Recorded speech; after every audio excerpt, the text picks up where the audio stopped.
Now, a surprising alliance is forming in the Middle East between Israel and Saudi Arabia. As reports say, the countries are negotiating a union against Iran.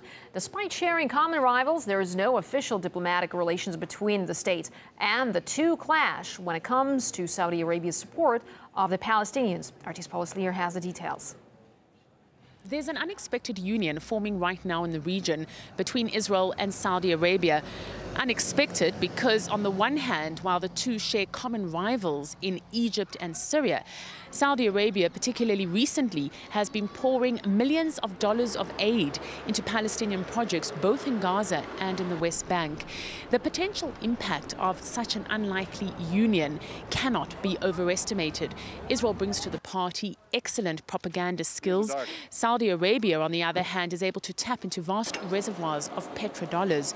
Israel, too, has unparalleled influence over American foreign policy. And the result of these two countries working together is shaping international responses. No doubt about it. Rumors, reports about cooperation, secret meetings started to appear following the Second Lebanon War, 2006, when it became clear that Iran is to become a major player here in our immediate region, but also in the Gulf. But this cooperation between Israel and Saudi Arabia is problematic because Saudi Arabia gives so much support to the Palestinians. Just recently, it gave some $10 million to UNRWA, the United Nations Relief and Works Agency for Palestinian refugees.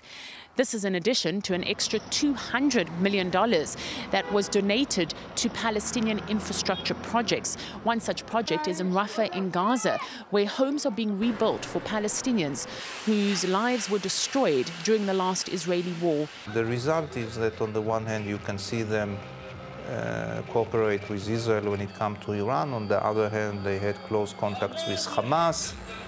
On the one hand, they initiate the Arab Peace Initiative.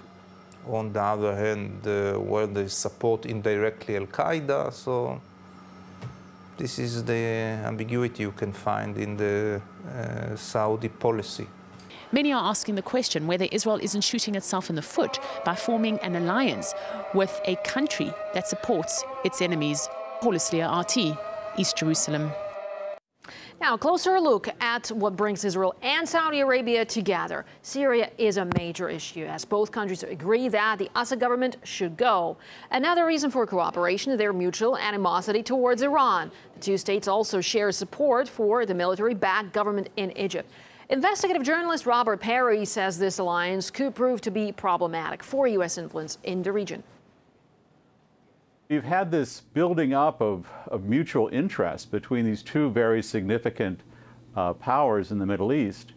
So it raises the question of whether this very significant, although unlikely, or a sort of really unusual odd couple relationship between Saudi Arabia and Israel might create a new superpower in the Middle East. If Saudi Arabia and Israel could figure out a way to work together, you could have Israel providing its very tremendous, sophisticated political operations involving both the Israel lobby back in the United States, its sophisticated propaganda techniques, with what the Saudis have, which is vast amounts of money. The United States might find this problematic in that while both Saudi Arabia and Israel are American allies, if the two of them were to collaborate more formally on some of these issues, like Syria, for instance, or Iran, or Egypt, that could put the United States in a position of